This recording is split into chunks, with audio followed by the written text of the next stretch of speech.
சிலர் உண்மை தெரிந்தும் பலர் உண்மை தெரியாமையிலும் நம்முடைய கழக ஆட்சியில அணைகளை கட்டலன்னு ஒரு பெரிய பொய்ய சொல்லுவாங்க. ஆனா உண்மை நிலை என்ன?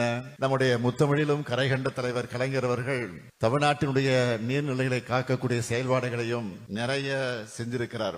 1967ஆம் ஆண்டு திராவிட முன்னேற்ற கழகம் ஆட்சிக்கு வந்ததிலிருந்து 2011 வரை நம்முடைய தமிழ்நாட்டில் 43 அணைகள் கட்டப்பட்டிருக்கு.